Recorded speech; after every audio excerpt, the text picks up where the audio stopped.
तो hey guys, नमस्कार। बहुत बहुत स्वागत है आपका आपके ही अपने गांव भाई के रिएक्शन में। और आज मैं एक बहुत संवेदनशील विषय लेके आप लोगों के सामने हूँ गाइस। बस क्या बताएं, मैंने सोशल मीडिया पे इतने सारे वीडियो देखे कि मेरे को लगा कि यार, व्यू के लिए हम लोग ना हमेशा कंटेंट बनाते हैं, वो चाहे किसी क्रिएटर पे रिएक्शन हो और चाहे किसी ट्रेंडिंग विषय पे रिएक्शन हो। लेकिन मुझे लगा कि यार, मुझे सामाजिक विषयों पे, जो समाज में जो घटनाएं हो रही है ना, कभी कभार भाई हम लोगों को उन पे भी वीडियो बनानी चाहिए। तो मैं थोड़ा सा माफी चाहता हूँ क्योंकि धूप धूप बहुत ज्यादा आ रही है। तो गाइज, आज का जो विषय है वो है हमारे समाज में बढ़ती हुई घटनाओं पर। और घटनाएं भी कैसी। अच्छा, पहले मैं यहाँ पर आपको स्पष्ट बता देता हूँ। मेरे आप लोगों ने पिछले बहुत से रिएक्शन फॉलो किए होंगे। मैं कहीं पर भी महिलाओं को बिल्कुल गलत बोलने के पक्ष में नहीं रहता। लड़की हो, महिलाएं, मतलब चाहे वो अनमैरिड लड़की हो या कोई महिला हाउसवाइफ हो, कोई गृहिणी हो, कोई सिंगल मदर हो, कोई कुछ भी हो। मैं मेरा मेरा ये हमेशा मानना रहता है कि कभी भी किसी को गलत नहीं बोलना है। जेंट्स हम लोग हैं, जैसे मर्द लोग, हम पुरुष लोग हैं, हम कभी कभार एक दूसरे को गलत बोले, वो स्वीकार योग्य हो सकता है। लेकिन महिलाओं को भूल से भी गलत नहीं बोलना चाहिए। पर सिर्फ कब तक? जब तक महिलाएं अपनी मर्यादा में हैं और जब तक हमारे घर या समाज की महिलाओं ने अपनी इज्जत बरकरार रखी है। लेकिन जब हमारे घर या हमारे समाज की ही महिलाएं अपनी इज्जत को, अपनी मर्यादा को तार तार कर देती हैं, तब उनको जरूर बोलना चाहिए। और तब अगर जरूरत पड़े तो उनको गलत भी बोलना है, गलत एक्शन भी उन पे लेना है। सब कुछ उनके साथ होना चाहिए। फिर कार्रवाई हो, कानूनी कार्रवाई हो, सामाजिक बहिष्कार हो या कुछ भी चीजें हो, तब वो जायज है।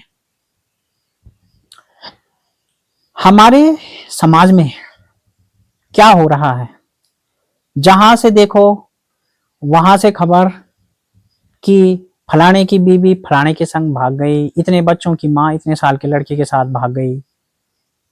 बहुत शर्म आती है ऐसी बातों को सुन के, बहुत ही ज्यादा। अभी रुद्रप्रयाग जिले से एक खबर सोशल मीडिया पे ट्रेंड कर रही है कि वहां पर एक महिला, जो कि आप सोचिए, मतलब एक तो ये होता है ना कि लड़कियां नादानी में अक्सर गलतियां कर देते हैं। जब उनकी उम्र बहुत कम होती है तो यकीनन वो बुद्धि और विवेक से इतने परिपक्व नहीं होते हैं। तो अक्सर बुद्धिहीन या बुद्धि मतलब विवेकहीन या कम विवेक के कारण कई बार नादान बच्चे, वो चाहे लड़का हो या लड़की हो, गलतियां अक्सर कर देते हैं। और ये थोड़ा सा समझा भी जा सकता है कि उम्र का तकाजा होता है, समझ नहीं होती है, ऐसे में गलती हो जाती है। ये चीजें कुछ हद तक समझी जा सकती है। लेकिन गाइस, 6 बच्चों की मां बता रहे हैं कि एक 22-23 साल के लड़के के साथ भाग गई है। अब बताइए आप, 6 बच्चों की मां। आज के दौर की मैं बात करूं तो 24-25 साल, लगभग, या 22 से 25 साल के आसपास शादी हो रही है लड़कियों की। तो जिस के 6 बच्चे होंगे, मैं आज की डेट के हिसाब से बात करूं तो लगभग एक औसतन के हिसाब से मैं मान के चलूं तो 45 से 50 के आसपास उस महिला की उम्र हो सकती है। ये टोटल अनुमानित आंकड़ा है। आप इसको किसी भी तरह से कंफर्मेशन में कैलकुलेट मत कीजिएगा, या कल को आप बोलेंगे कि जी आपका ये आंकड़ा वो आंकड़ा। मैं एक अनुमानित बता रहा हूं आपको। लेकिन चलो, कुछ समय पहले की बात करते हैं। तो ठीक है, 17-18 साल में शादी हो गई होगी, बच्चे जल्दी जल्दी भी होंगे। तो 6 बच्चे, जिसमें बड़ी वाली बेटी 19-20 साल की बताई जा रही है। ऐसे में कम से कम 40 साल की वो महिला अवश्य होगी, जो अपने बेटी के बराबर उम्र के साथ, मतलब कि जितनी उसकी बेटी की उम्र है, इतने उम्र के लड़के के साथ भाग गई है। अब बताइए आप, कितनी शर्म की बात है उस महिला के घर वालों के लिए। मतलब जिन माँ बाप ने उनको जन्म दिया होगा, जिस माँ बाप ने उसको बेटी की तरह बचपन से पाला होगा, बड़े लाड से, बड़े प्यार से, उनको क्या पता था कि कल को उनकी जो लाड प्यार, जो जिस बेटी को वो लाड प्यार से पाल रहे हैं, एक दिन वही बेटी उनके मुंह पे कालिक पोत जाएगी। गाइस देखिए, समाज में असमंजस होता है, असंतुलन होता है, रिश्तों में दरारें आती हैं, रिश्तों में खराबियां आती है, विचारों में टकराव होता है, मतभेद हो सकते हैं, लेकिन भागना किसी भी चीज का समाधान नहीं है। आपके हस्बैंड अगर आपके साथ किसी भी तरह की गलत वो करते हैं, मान लीजिए आप दोनों के विचार नहीं मिलते, आप दोनों में भाई नहीं है, जीवन नहीं चल पा रहा है, तो आप अपने रास्ते सामाजिक ढंग से अलग कर सकती हैं। उसके बाद आपको जो करना है आप वो कर सकती हैं। लेकिन एक आदमी को इस तरह अंधेरे में रख के, एक पति को अंधेरे में रख के आप इस तरह चुपचाप खिसक जाती हैं, ये तो महिला समाज को और महिलाओं की इज्जत को भी ऐसे लोग तार तार कर देते हैं। और कहते हैं ना कि एक मछली पूरे तालाब को गंदा कर देती है, तो ये महिलाएं उन्हीं मछली में से होती हैं। और ये घटनाएं हमारे समाज में, जब कानून सख्त नहीं है, जब इसके खिलाफ कोई कानून नहीं है, तो ये घटनाएं समाज में दिन ब दिन बढ़ती जा रही है। हमारे एरिया से भी कुछ दिन पहले आप लोगों ने मुझे कमेंट भी किया था कि एक लेडीज थी जो अपने इतने बड़े बच्चों को छोड़कर किसी दूसरे के साथ भाग गई। नन्हे डांडा ब्लॉग पोखार गांव की मैं बात कर रहा हूं। अच्छा, दूसरी बात, सोशल मीडिया से मुझे पता चला कि रेखणी खाल ब्लॉग से भी एक लेडीज अपने बच्चे को लेकर किसी दूसरे के साथ फरार हो गई। वहां से बताया जा रहा था कि उन्होंने अपने हस्बैंड को फोन किया, जो कि उनके हस्बैंड रोहतक या हिसार में कहीं काम करते थे। उन्होंने फोन किया कि बच्चे की तबीयत खराब है, मैं इसको दवाई है तो डॉक्टर के पास ले जा रहा हूँ। अमूमन हमारे पहाड़ों में डॉक्टरी जो दवाइयां हैं, जो फास्ट एड, जो मेडिकल वगैरह मिलता है, वो बहुत दूर मिलता है।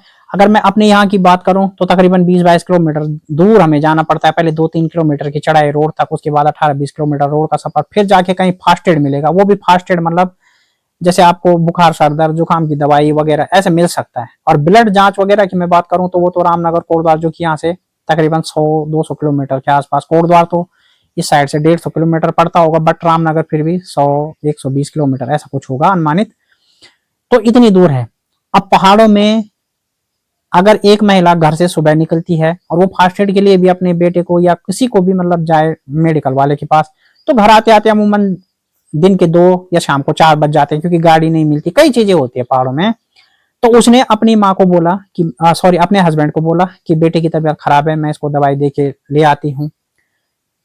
अब हस्बैंड ने कहा ठीक है। अब हस्बैंड यार ड्यूटी जाते हैं, भाई सारे जो जेंट्स लोग हैं बेचारे ड्यूटी करते हैं, ड्यूटी पे रहते हैं, इतना टाइम कहाँ से कि वो दिन भर अपने घर के हाल समाचारों में लगे पड़े रहें।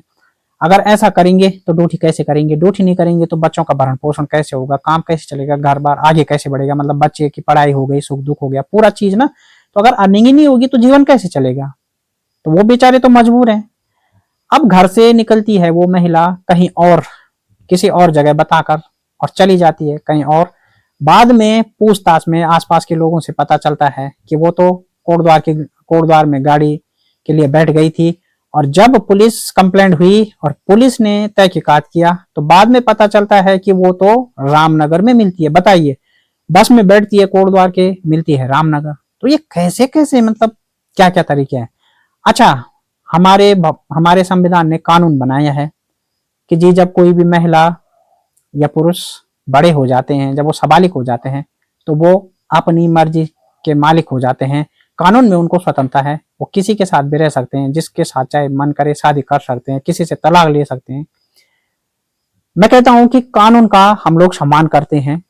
और ठीक बात भी है कि यदि मेरे साथ कुछ भी हो रहा है, मुझे किसी के साथ भी अच्छा नहीं लग रहा है, मैं दूसरा साथी बदल सकता हूं, महिलाएं भी दूसरा जीवन साथी बदल सकती हैं। लेकिन जो लोग 6 बच्चों को छोड़ के भाग जा रहे हैं, जो लोग 2 बच्चों को छोड़ के भाग जा रहे हैं, जो लोग बसी बसाए घर को निस्त नाबूद करके जा रहे हैं, क्या उनके खिलाफ कानून की कोई जिम्मेदारी नहीं बनती?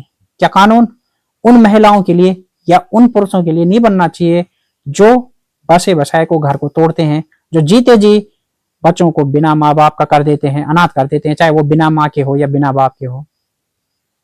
मर्द के लिए तो हजारों कानून है, क्या समाज महिलाओं के लिए कानून नहीं बना सकता? उन महिलाओं के लिए जो गलत करें और गलत करती हैं। हम महिलाओं की इज्जत करते हैं और महिलाओं की जिम्मेदारी हम ज्यादा भी मानते हैं, इसलिए क्योंकि हमारे समाज में महिलाओं को देवी का दर्जा दिया गया है। और यकीन मानिए, पुरुष को हमारे समाज में किसी भी भगवान का दर्जा नहीं है, सिर्फ और सिर्फ औरत को हम लोग देवी मानते हैं। तो जब हम इतना बड़ा स्थान उसको देते हैं दिल से, समाज से, तो उसकी भी जिम्मेदारी बनती है कि वो पूरे घर को बांध के रखे, सबकी इज्जत का बराबर ध्यान रखे, सबकी जो है सबका ख्याल उसको रखना है, और बाकी घर वालों का भी फर्ज बनता है कि वो उनको कोऑपरेट करें। लेकिन अगर कहीं पे स्थिति कोऑपरेट वाली नहीं बनती, आपको इज्जत नहीं मिलती, तो उसके सामाजिक तरीके भी तो है ना। ऐसा तो नहीं है ना कि आप लगे पड़े किसी के साथ भी भाग जाओ। हमारे रुद्रप्रयाग जिले में जो 6 बच्चों की मां भागी है, बताया जा रहा है कि बाहर कोई बिजनौर से आया था वो लड़का, उधर कोई कारपेंट्री वगैरह का काम करता था, और बाद में पता नहीं कब वो महिला उसके संपर्क में आई, क्योंकि भाई उनका पति बेचारा काम पे रहता है दिन भर, उसको क्या पता कि मेरी घरवाली। हर किसी में गाइज विश्वास होता है, आपके और हमारे परिवार में एक विश्वास की डोर है जिससे परिवार चलता है, और अगर किसी के भी फैमिली में ये विश्वास की डोर ना हो तो फैमिली का चलना तो असंभव है। लेकिन धिक्कार है उनपे जो विश्वास की इस डोर का इस तरह से नाजुक और नाजायज फायदा उठाते हैं। गाइज आप सोचिए कि हमारा घर बार है, आपका घर बार है, बच्चे हैं, बीवी हैं, सब परिवार है, पूरा हंसता खेलता परिवार है। आदमी का कमाने का मन करता है, वो कमाने भी जाता है, खुशी खुशी अपने बीवी बच्चों के लिए कमा के लाता है। उसको भी अच्छा लगता है कि मैं अपने बच्चों को फैसिलिटी दे रहा हूँ, मेरा परिवार आगे बढ़ेगा, कल को समाज में मेरे साथ भी मेरे बच्चे बड़े होंगे, मेरे बच्चे पढ़े लिखेंगे, मैं और मेरी बीवी की भी इज्जत होगी, हमारा पूरा परिवार, लोग अपने परिवार का मान सम्मान, अपने परिवार की सामाजिक लेवल को बढ़ाने के लिए आदमी क्या क्या नहीं करता है। और गाइस जब इस कश्मकश में और इस स्ट्रगल में मर्द रहे, आदमी रहे, कमाने में धमाने में अपना पूरा जो वो समर्पण कर देता है, और सोचिए कि उसकी पत्नी उसको धोखा दे के, उसको अंधेरे में रख के किसी और के साथ रातों रात फरार हो जाए, उसका घर उजाड़ दे, तो उसकी आत्मा पे क्या बीतेगी, क्या बीतेगी कि एक घर जो कल तक हंसता खेलता था, कल तक जिस घर में हंसी खुशी और सबके चेहरे पे रौनक दिखती थी, जो घर कल तक एक मंदिर जैसा था, आज वो बंजर जैसा दिखता है, पूरा उजड़ा उजड़ा सा लगता है, पूरा तहस नहस लगता है। उस घर की सारी रौनक चली गई है, क्योंकि जिस घर से महिला चली गई उस घर से सब कुछ चला गया। आप ऐसा मान के चलिए। इस बात पे किसी के बहुत से तर्क हो सकते हैं, कोई कानून से तर्क दे सकता है, कोई कुछ से दे सकता है, लेकिन तर्कों से जिंदगी नहीं चलती, कानून से भी जिंदगी नहीं चलती। जिंदगी चलती है तो सिर्फ और सिर्फ इंसानियत से, प्यार प्रेम से और सामाजिकता से। तो अगर एक सामाजिक दृष्टि से मैं बोलूं, एक जीवन की दृष्टि से मैं बोलूं, तो जिस घर में महिलाएं नहीं हैं उस घर में कुछ नहीं है, क्योंकि घर महिला से ही बनता है। और अब आप फर्ज कीजिए कि जिस मंदिर में देवी न हो वो मंदिर कैसा, जिस मंदिर में भगवान न हो वो मंदिर कैसा। तो महिलाएं घर के भगवान, घर की लक्ष्मी होती है। जहां पर लक्ष्मी का वास न हो वो घर घर नहीं होता, बिल्कुल भी नहीं होता। भले ही आप लोग इसमें मुझे कितना भी गलत मान ले, लेकिन मैं ऐसा मानता हूं कि घर में महिला का होना बहुत जरूरी है, तभी वो घर घर होता है। लेकिन जो महिलाएं इस तरह किसी के बसे बसाए घर को उजाड़ के चली जाती हैं, उनके खिलाफ कोई न कोई कार्रवाई जरूर होनी चाहिए, बहुत सख्त होनी चाहिए। और इस तरह की कार्रवाई होनी चाहिए कि जिससे समाज में दूसरों को भी संदेश मिले, और गलत करने से पहले हर किसी को डर लगे कि नहीं फलाने ने भी किया था, उसके साथ ऐसा हुआ था। भाई कानून में प्रावधान है, और कानून क्या करता है भाई, ठीक है महिलाएं बोल देती हैं कि जी मैं तो अपनी मर्जी से, मैं नहीं रहना चाहती अपने आदमी के साथ, तो दूसरे के साथ चली जाती है, उसका फर्क और महिलाओं पे पड़ता है। समाज टूटता जा रहा है दिन ब दिन। और आप देखते होंगे कि पहले ये घटनाएं जहां बहुत कुछ होती थी, अब इसमें लगातार बढ़ोतरी हो रही है। क्यों हो रही है कि हमारे कानून में लचक कानून है महिलाओं के लिए, कानून में ढील है, कानून में लापरवाही है। दूसरी बात गाइस ऐसा है कि जब कोई भी महिला घर बसाती है तो उसका ऊंचा दर्जा होना चाहिए, लेकिन जब वही महिला घर तोड़ती है तो उसको दंड भी मिलना चाहिए। भगवान राम ने बाली को पेड़ के पीछे से मारा, और क्यों मारा?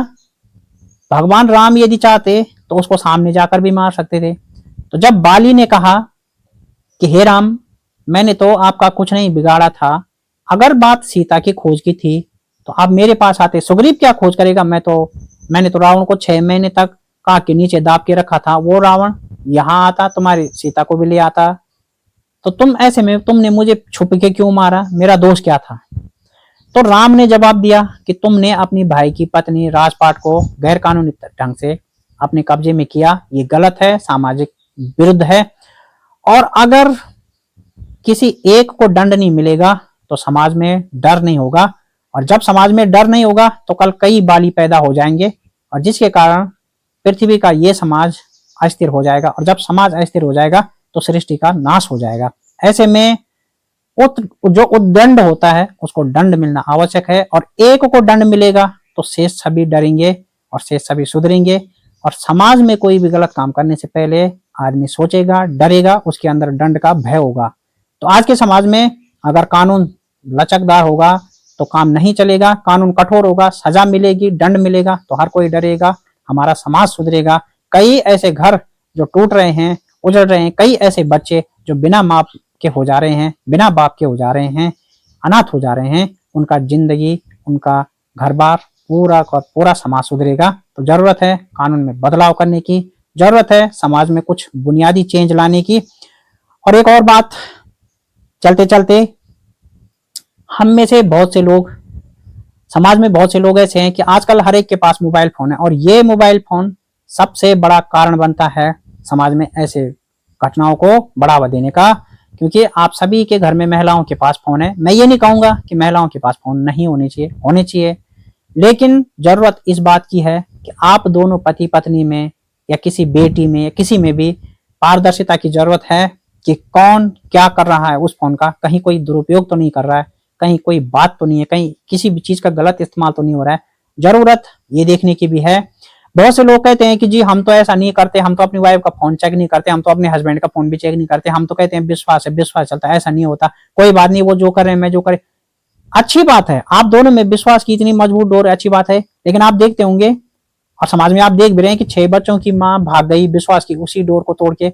आज तक जब विश्वास की मजबूत डोर थी तभी जाकर वो 6 बच्चे भी हुए, और अचानक वो डोर टूट गई, घर टूट गया, तो क्या हासिल हुआ उस विश्वास का? अगर वो थोड़ा सा वो भाई पहले से ध्यान देते, हो सकता था कि वो उनके इस अपराध को रोकने में कामयाबी हो मिल जाती उनको, और उनका घर टूटने से बच जाता। हालांकि वो आज भी कानून से गुहार लगा रहे हैं, लेकिन जिस महिला ने एक बार घर की दहलीज लांघ ली, अपनी मर्यादा लांघ ली, पुनः समाज में उसको उतनी इज्जत बहुत मुश्किल से मिलती है, और वो उस इज्जत के लायक भी नहीं होती। जिसने घर की दहलीज पार कर ली है वो दोबारा उस घर का पुनरुद्धार भी नहीं कर सकती है। मुझे नहीं लगता, इसमें मेरी पर्सनल राय भी हो सकती है। तो गाइज, आप क्या मानते हैं? क्या जरूरत इस बात की नहीं कि समाज में कुछ बदलाव हो? क्या जरूरत इस बात की नहीं कि कानून में बदलाव होना चाहिए? और क्या जरूरत इस बात की नहीं कि ऐसे अपराधियों को कठोर से कठोर सजा मिलनी चाहिए? क्योंकि खुद की जिंदगी भले ही वो अपनी मर्जी के मालिक हैं, लेकिन उनको कोई हक नहीं कि वो कितने ही बच्चों की जिंदगी भी बर्बाद करें, उनको छोड़ के चले जाएं। ऐसे औरतों पे या ऐसे जेंट्सों पे जो अपने घर बार को छोड़कर किसी दूसरे के साथ चले जाते हैं, अपने बच्चों की केयर नहीं करके दूसरे के बच्चों की केयर करते हैं, अपने बच्चों को उनके हाल पे छोड़ जाते हैं, कठोर से कठोर दंड की जरूरत है, तब जाकर समाज में सुधार होगा। अन्यथा आज ये घटनाएं जितनी है ये दिन ब दिन और बढ़ती जाएंगी, और एक दिन हमारे समाज में अस्थिरता पैदा हो जाएगी, और समाज देखते ही देखते बहुत बड़े संकट में आ जाएगा। और समाज संकट में आएगा तो धरती संकट में आ जाएगी, धरती संकट में आ जाएगी तो प्रलय हो जाएगा, कुछ नहीं बचेगा सृष्टि में, सब खत्म हो जाएगा। गाइज, आप क्या मानते हैं? आज के विषय पे आपको अपने विचार जरूर साझा करने चाहिए। मैंने व्यू के लिए नहीं, समाज की चीजों को देखते हुए सामाजिकता के लिए ये वीडियो बनाया है। व्यू ना मिले कोई बात नहीं, लेकिन अपने विचार हर विषय पे रखता हूँ, अच्छा लगता है। तो गाइज, आप क्या मानते हैं? कमेंट सेक्शन में अपनी राय जरूर दीजिए, और मैं कल एक और इंटरेस्टिंग विश्लेषण के साथ, सामाजिक विषय हो या कोई पर्सनल रिएक्शन हो, कल मिलता हूँ। बहुत बहुत धन्यवाद।